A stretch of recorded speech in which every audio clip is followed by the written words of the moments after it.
I think I could count on one hand the amount of sermons that I actually remember. I'm sorry.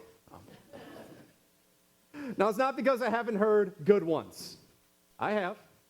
But facts, they have a way of fading. Information, even well-organized, well-articulated, eventually ends up fading from our memory.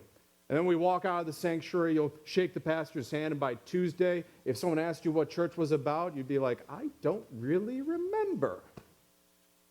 But some of you never forget. The one that sticks out probably the best in my mind was the last sermon I heard at the seminary. This was from my Old Testament professor. His name was David Adams. But he was this mild, soft-spoken man. Whenever you would go to his lectures, you'd probably hopefully not do what you might do later in this sermon. But that being said, by the time that he got up into the pulpit, that man had a way to take the English language and to make it sing. I still remember the key points of his sermon. I remember one part in one particular way. He, at one point during the service, when he was talking about how it's not about what we do, but how Christ does it through us, speaking this to a bunch of new, about-to-be young pastors. He was dressed in his alb and his stole, the things we wear here at the early service, but he quickly started taking them off, saying that he wasn't worthy of the call of which he had. He took off his stole, he took off his alb, he took his large pectoral cross, which was a medal, and he threw it on the stone steps of the chancel. And then a loud, resounding gong. I can still hear it even to this moment. But then he made the point that because Christ is within him and clothes him in righteousness, he put back on his cross, he put back on his alb, and he put on his stole and said that he was there and willing to serve. I just told you truth in the form of a story. And I'm willing to bet that you'll remember it better than if I just laid out the truth as plain. This is because at the core, we are not fact-processing creatures. No, we are story-shaped creatures. Every culture, every civilization, every single family is organized not around data, but around narrative. Around a story that answers the questions that matter the most. I mean, like, who are we? Where did we come from? Why does suffering exist? And where are we going? We don't just tell stories. We live inside them, and they live inside us. And they form us quietly without even asking permission, and we rarely notice it even happening. Put another way, every worldview, every philosophy, every religion, every cultural movement is offering you a story. Islam offers a story. Buddhism offers a story. Our secular world today in the West offers a story. They each have an account of what's wrong in the world and what it will take to be able to fix it. Now, some of these stories are serious. Some have shaped civilizations, and they're not just limited to religions. When I think about compelling stories, I think about little 11-year-old James going to see Iron Man for the first time. I think about the Avengers. Now, this is a generation of people, myself included, who sat in dark movie theaters, watched heroes rise up against impossible odds to save the world. And we walked out of those films feeling something real. And the most honest moment in all of it, in Endgame, if you haven't seen yet, spoilers, it's been out 6 years, that's fine. But, it's 7 now, I don't even know. Anyway, that being said, Tony Stark, he offers his life as a sacrifice to be able to save the day. He chooses to end his own life, snapping his fingers and making his life a sacrifice to defeat evil. It was the only way. Something real happens there. It's a sacrifice, a love, a life given for others. But then, this good story, the credits end up rolling, and we sit there in the dark for a moment, but then we get on with our lives. The credits do roll, and we walk out, and the story ends. Put another way, good stories end, everything's stories don't. Then there are also stories that have some higher stakes to them. For example, 2,000 years ago, a Jewish people had been living under Roman rule for a good century or two. They had a story, and they had a good one, a God that parted the seas, a God that made empires rise and fall, brought down empires to their knees, and they were promised a king from the line of David, their royal line, who would reign forever. And these guys were waiting, watching, expecting the one who would finally drive out their occupiers, restore the throne, and give the land of Israel back to Israel. So when Jesus rode in on a donkey on Palm Sunday, 5 days before his death, the crowd went wild. Palms, hosannas, blessed is he who comes in the name of the Lord. That was it. That was the moment, the right man, the right week. But then Good Friday happened. We had hoped, it said. We had hoped that he was the one who would redeem Israel. Put another way, they had the right God, but the wrong story. And it happens to the best of us, fitting God into a narrative that we've already chosen, rather than letting him tell us the story that he's written. Well, the most dangerous version isn't always the one that gets the politics wrong. No, sometimes it comes from people who are right inside the story, and somehow, somewhere along the way, it went cold. It's because we made the story boring. And I know something about that. I see a lot of kids here for First Communion. I imagine siblings, anything like that. But I grew up in the church too. I heard the stories. I could tell you little details all about David and Goliath. I love that story. Moses wandering around in the wilderness with the Israelites. I could tell you about all of Jesus' miracles, the feeding of the 5,000. But I had heard them so many times that I just couldn't hear them anymore. And I remember more Sunday mornings than I cared to admit. Now, kids don't get ideas, but me and some of my friends would literally go away from Sunday school and go and hang out outside and just wait for our parents to pick us up. Because we wanted to avoid the most important story the world had ever known, because we thought it was the most boring story that we had ever heard. Anything was better than sitting in Sunday school. Literally anything. Here's the truth. I'm not sure all of us actually found our way back in. I did. I had good parents. They worked on me, and it took them longer than I cared to admit. But some of those kids that were out playing with me when I was a little kid, they never came back. They would sometimes grace church just for a family funeral. They didn't reject the faith. They just never found it alive. That might be the most dangerous story of all. Not a rival from the outside, but a hollowed-out version of the story from within. So my question today isn't if you have a story or not, because you do. The question is whether the story you're living inside is big enough, true enough, and alive enough. Whether it can not just hold the good parts, the victories, the blessings, the answered prayers, but it can also hold the bad parts too. The losses, the unanswered questions, the Fridays that don't become Sundays as quickly as we'd like them to be. Put another way, is there a story of everything? Well, to explore that, there were two people on a road outside Jerusalem who thought that they had found one.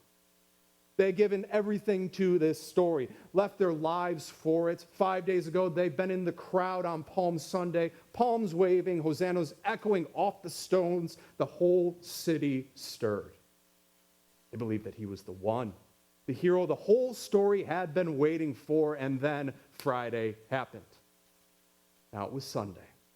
They were walking away, 7 miles, heads down. The past tense had settled over everything like ash. We had hoped. We had hoped that he was the one who would redeem Israel. Their hero had gone down, and unlike the movies, he hadn't gotten back up, or so they thought. The story, as far as they could tell, was over. And then a stranger just fell into step beside them. They stop walking when he speaks. Luke says that their faces were downcast, and then one of them, named Cleopas, answers something that sounds almost irritated at Jesus. He says this, "Are you the only visitor to Jerusalem who doesn't know the things that have happened there?" And the stranger turns and says, well, what things? You can almost hear the comedy behind it. He makes them say it. He doesn't tell them what they've lost. He asks them to name it themselves. Because the hardest part of the story ending isn't the facts of what happened. It's having to say it out loud, what you believe, what you had hoped, what you had built your life around. What things? That question's not just for those two Emmaus disciples. What things have you built your story around? Where do you think your story was going? Where did your story break? But they tell him their story, and he listens, and then he speaks. Not with comfort, not with explanation or apology or quick reassurance. He begins at the beginning. Moses, all of the prophets, the whole long arc of the Christian story. And here's what he's doing. What he's actually doing, even though they can't see it yet, he is telling them the story of everything. Not a religious history lesson, not a corrective lecture. The story of a world made good, then broken, but not abandoned. A world that God had been moving toward patiently at great cost from the very first page. Every promise kept when it looked like it wouldn't be. Every exile that didn't have the last word. Every thread that seemed to go cold picked back up. All of it, every last thread gathering toward a cross, toward the very thing they thought had ended the story. Jesus concludes it by saying this, was it not necessary, he says, that the Christ should suffer these things and to enter into his glory? The cross wasn't an accident. Not even necessarily a defeat. Not an act two of a story that needed a better ending. The cross was the hinge that the whole story was resting on. Let's change gears for a little bit. Let's be honest for a second. There is a version of Christianity that is incredibly boring. That presents faith as rules to follow on Sunday morning before you go and get back to your real life. That has successfully convinced an enormous amount of people, including, I'm willing to guess, some people in this room, that being a Christian means being vaguely guilty and mildly bored on a Sunday morning in the presence of a God who is mostly disappointed in you. That is not the story being told on this road. Because something is happening to these two disciples as Jesus is speaking with them. Something had gone cold in them, cold since Friday, cold since the tomb, cold since the story had seemed to end. But it's waking back up. Catching fire. Now, they don't notice it happening. They can't name it in the moment, but they're just walking, just listening, just trying to hold themselves together on a road that they've already walked down in the other direction. But later that evening, when they're trying to put words with what the walk had been like, this is what they said. Did not our hearts burn within us while he talked with us on the road, while he opened up to us the scriptures? Hearts burning. Not duty, not information, not a corrected theology neatly filed away. Their hearts on fire. I want to suggest that it wasn't just this burning within them. That wasn't the only thing. It wasn't just relief that the story was over. No, it wasn't an intellectual satisfaction, the pieces finally fitting. It was something larger than all of these. No, it was the recognition of something true and good and beautiful. Those three things belong together: good, truth, and beauty. Pull them apart and something dies with them. Truth without beauty, it becomes a cold list of propositions. Beauty without truth becomes this lost sentiment, lovely for a moment and then gone. But when all three are together at once, when a story is true and good and it hangs together the way our story hangs together, something in us knows before we can even explain it, before we've defended it, before we've worked out all the theology. That's what's happening on the road. Jesus was narrating a story in which nothing was wasted. Every promise kept, every exile redeemed, every thread picked back up and woven into something greater. The cross is not a loose end, but it is the hinge that everything stands on. And the whole arc, from the very first page to that road until today, it is coherent. Beautiful in the way that only true things can be beautiful. The world will offer you better stories. Stories that explain some things, but not all things. Stories too small to hold your grief, your doubt, your death, your hope, all together, all at once. Stories that leave threads hanging, that can't account for darkness, that require you to look away from the parts that don't quite fit. The story that we have doesn't look away from anything. It takes the worst thing, a crucified God, and makes it the centerpiece. And it still hangs together. It's still good. It's still true. And yes, it is beautiful. Their hearts knew it on the road before they even knew it at the table. And they still didn't recognize him. It was toward evening, and they were approaching their village. So the stranger, he moves as if he intends to go further. But they do whatever what we do whenever we're in the presence of something holy. We urge it to stay. They urge the stranger to linger. They ask the storyteller to stay and linger, and he does. He chooses to recline at table with them. And then, and here's where everything turns, he takes the bread, he gives thanks, and he breaks it, and their eyes are opened. After 7 miles of walking, I can't remember the last time I did that at one time. But Moses, through all the prophets, the story of everything, told from the beginning, hearts burning the whole way without quite knowing why. And the recognition didn't come through any of it. It came through a table in a gesture.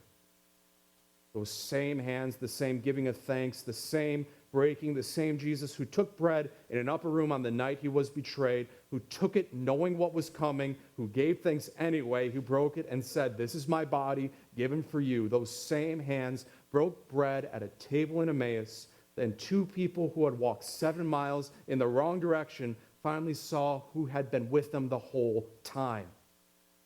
And then Jesus vanishes. Kind of sounds like a loss at first, but don't forget what happens next. They didn't stay in Emmaus. Luke says that from that very hour, they got up and they ran 7 miles. Good for them. They ran back the way that they came, running back to Jerusalem, back into the story, back to tell the others. He didn't need to stay visible. He told them where he'd be. That's also why we're here this morning. Not out of obligation, not out of habit, not because Sunday is what you do and where you go, but we are here because Jesus keeps showing up at tables. The Apostle Paul said it plainly in our first reading that on the night that he was betrayed, Jesus took bread, and when he had given thanks, he broke it. Put another way, the same gesture passed on from the upper room to Emmaus, to Corinth, to us even still today. And it's what we say is this, is that as often as we eat this bread and drink this cup, we proclaim the Lord's death until he comes. Jesus isn't just the teller of the story. He's the one who puts himself into it, literally, physically into you. What our table is. Through ordinary bread and wine, the Son of God himself comes into you. His body and blood present in, with, and under these elements, not as a symbol, not as memory, but as the real and living Christ given for you. When you receive this meal, a piece of your Savior becomes a part of you, and he puts himself into your story. Why we do this. One, because he told us to. Do this in remembrance of me. And because we believe he means exactly what he said. The story of everything doesn't just get told here, it is given. The hero of the story enters into you through the most ordinary things in the world, through bread and wine, and he brings you into his story. It is quite a story. When you're on the road and the story seems to be over, take heart. The story includes the incarnation. God entered into the story. He didn't watch from the outside. When you sin, no matter how drastic, take heart. His story includes the crucifixion. The cross was the hinge the whole story was resting on. Your sin is not the last word. When your journey comes to a close and death draws near, take heart. His story includes the empty tomb. The story doesn't end in death. It never did. Those of you who are receiving communion for the first time today, you're not doing something new today. You are stepping into something timeless and global. Something that has been happening that evenings in Emmaus, in every place people have gathered to hear his word and received his body and blood. In small churches and in great cathedrals. In languages you and I will never speak. At tables that I've standed at and tables that I have yet to stand at. The same story, the same bread, that same Jesus. You don't have to have it all figured out, though. The disciples on the road sure didn't. Their theology was a mess. Their grief was real. They were walking the wrong direction when Jesus found them. But then he opened the scriptures to them anyway, sat down at their table anyway, and let them recognize him in the breaking of the bread. He'll do the same for you. He already is. You didn't choose to be story-shaped. You were created to be. And here you are living inside a story. What stories are you living inside? Not the one you give it as an answer to a confirmation class, the real one. The one that says what your life means, what your suffering is for, and where you're going when everything falls apart. Is your story big enough? Because the story of everything, the one that Jesus told on the road, the one that's been told at tables like this for 2,000 years, is the only story that holds all of it together. The only story where the cross is not the ending. The only story where the hero doesn't just survive. He rewrites death itself and invites you to the table to tell you so. Your heart was made to burn for this. Don't settle for a smaller story. Live in tune to his. Did not our hearts burn within us when he walked with us by the road? They will, until he comes back to finish his work. And it will be really, really good. Amen.